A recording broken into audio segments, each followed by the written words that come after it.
নমস্কার, আমি সায়কিনী চক্রবর্তী। আমি একজন হিন্দু পরিবারের মেয়ে, আমি হিন্দু সনাতনী এবং বিশ্বাস করুন যখন প্রতিদিন সকালবেলা ঘুম থেকে উঠি তখন চা বা কফি আমি গ্রহণ করি না, আমি গ্রহণ করি স্বয়ং গোমূত্র। এবং সেই হিন্দু পরিবারের একজন হওয়ার পরবর্তীতেও যখন গতকাল আমার সাথে এরকম একটা ঘটনা ঘটে যে আমি এই অলিপাব, ঠিক একদম পিছনে আছে অলিপাব, অলিপাবের সামনে আমি এখন দাঁড়িয়ে ভিডিওটা বানাচ্ছি, প্রতিবাদের কণ্ঠস্বর তুলে ভিডিওটা বানাচ্ছি, কারণ গতকাল যে ঘটনাটা ঘটেছে সেটা বাস্তবেই নিন্দনীয়। যেই ব্যক্তি কোনো দিন সকালবেলা ঘুম থেকে উঠে চা কফিটুকু খায় না, সর্বপ্রথম গোমূত্র সেবন করেন, সেই ব্যক্তিটা কতটা কট্টর সনাতনী এবং হিন্দু সেটা আলাদা করে সত্যি বলার কোনো জায়গা রাখে না। সেই ব্যক্তিটা গতকাল উপস্থিত হয়েছিল এইখানে তার দুজন বন্ধু সমেত। বিশ্বাস করুন আমি জানি এখানে গোমাতা অর্থাৎ আমার মা সমকে এখানে রাধা হয়, আমি জানি এখানে বিফ বিক্রি হয়, কিন্তু সেটা জানা সত্ত্বেও আমার বন্ধুরা বলেছিল যে আমি বিনা পয়সায় তোমাদেরকে এখানে খাওয়াবো এবং কথা হয়েছিল যে মাটন স্টেক আমরা খাবো, তাই জন্যেই আমি এখানে উপস্থিত হয়েছিলাম। কিন্তু কি জানেন তো, একদম শেষে জানতে পারি যে এইখানে যেখানে হয়তো হ্যাঁ টাকার অভাবের কারণে বন্ধুদের বলার লোভে, বিনা পয়সার খাওয়ার লোভে আমি এখানে উপস্থিত হয়েছিলাম ঠিকই, কিন্তু আমি তো মাটন খাবো বলে উপস্থিত হয়েছিলাম বলুন। আমাকে ট্র্যাপ করে গো মাংস সেবন করানো হলো। আমি মানছি, আমি জানি যে এখানে বিফ রান্না হয়, আমি মানছি, আমি জানি যে এখানে স্বয়ং আমার মাকে রাধা হয়, সেই রাধার জায়গায় আমি এসেছিলাম শুধুমাত্র দুটো খাবার খাবো বলে, বন্ধুরা আমাকে টেনে নিয়ে এসেছিল, কিন্তু তা বলে আমি গো মাংস খাবো?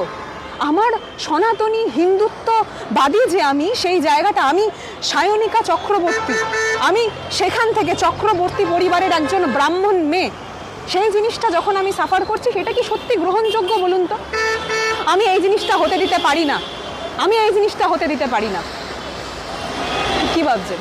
একদম অলিপাবের সামনে দাঁড়িয়ে উপাসনা চৌধুরী নিজেকে ওই সায়নিকা চক্রবর্তী কেন বলছে? কারণ ইতিমধ্যেই আপনারা জানেন যে একটা গোটা দৃশ্য আমরা কিভাবে দেখলাম। অলিপাব এই জায়গাটা অত্যন্ত বিখ্যাত বিফ স্টেক এবং অ্যালকোহলের জন্য। এখানে গতকাল উপস্থিত হয়েছিলেন তিনজন অত্যন্ত জনপ্রিয় ইনফ্লুয়েন্সার। তার পরবর্তীতে আমরা দেখলাম যে ওনারা এই নিয়ে একটা ভিডিও করেছেন যে ওনাকে নাকি ভুলবশত খাইয়ে দেওয়া হয়েছে বিফ অর্থাৎ গো মাতাকে।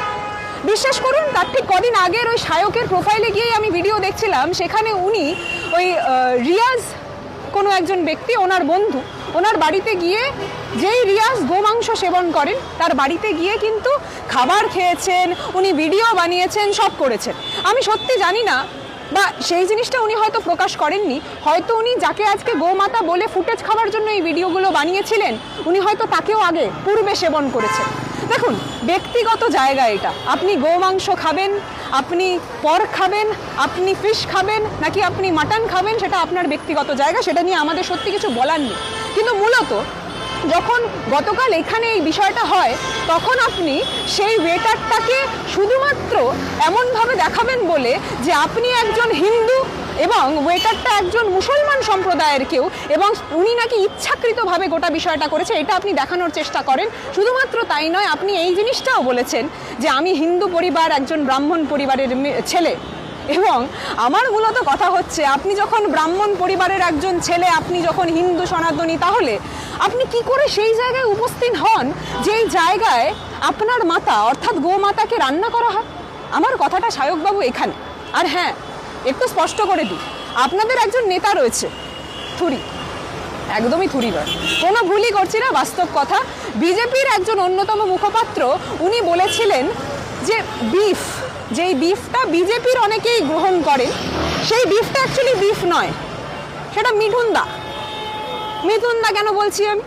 মিথুনদার কথাটা উল্লেখ করার বিশেষ কারণ, ও ক্ষমা করবেন ভুল মিথুনদাকে দেখিয়ে দিয়েছি, মিথুনদা মানে উনি বলেছিলেন, অর্থাৎ বিজেপির একজন নেতা স্পোক্সপারসন, উনি স্পষ্ট করেছেন যে বিভিন্ন জায়গায়, অর্থাৎ আমরা জানি যে বিজেপির অনেক নেতারা যারা বিভিন্ন জায়গায় রয়েছে তারা নাকি বিফ সেবন করেন। তখন যখন এটা নিয়ে প্রশ্ন করা হয়েছিল তখন ওনারা বলেছিলেন যে উনি মিথুনদা, মানে এই মিথুনদা নয়, এই মিঠুনদা, ঠিক আছে? তো যাই হোক, এই বিষয়টা আমি একটু আপনাদের সকলের চোখের সামনে একটু পেশ করাটা প্রয়োজন মনে করলাম। আর একটা জিনিস আমি শুধু বলতে চাই, আমি এখন জানি যে বিভিন্ন ইনফ্লুয়েন্সারদের কাছ পর্যন্ত হয়তো বিজেপির কাছ থেকে এই অফার যাচ্ছে যে আমাদের হয়ে একটা ভিডিও বানান, এরকম ধর্মীয় উস্কানি দিন এবং তার জন্য আপনাদেরকে প্রতি ভিডিও কেন্দ্রিক 1 লাখ, 1.5 লাখ, 2 লাখ করে দেওয়া হবে। আমি একটা কথা স্পষ্টভাবে বলতে চাই, এই ধর্মীয় উস্কানি বাংলার বুকে দাঁড়িয়ে অন্তত এই নোংরামি করবেন না। কারণ এখানে কিন্তু প্রত্যেকটা ধর্মীয় লোকজন, প্রত্যেকটা ধর্মের লোকজন কিন্তু এই বাংলার মাটিতে থাকে।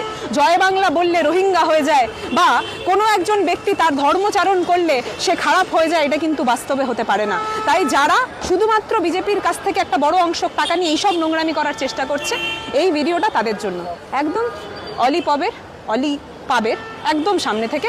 আর অনুরোধ করব, যদি আপনি সত্যি বাস্তব হিন্দু সনাতনী হন, এই জিনিসগুলো নোংরামি করবেন না। আর যেখানে গোমাতা, আপনাদের কথা অনুসারে এই গোমাতা যেটা আপনি বলছেন, গোমাতার স্বয়ং রাধনা করছেন, সেই জায়গায় অন্তত উপস্থিত হবেন না। আর হ্যাঁ, এই নোংরামিগুলো এবার দয়া করে বন্ধ করুন। এই যে ফেম পাওয়ার চেষ্টা, এই নোংরা চেষ্টা, বাংলার মাটিতে বিভাজন করার যেই চেষ্টা, এইটা অন্তত বন্ধ করুন। অনেক ধন্যবাদ।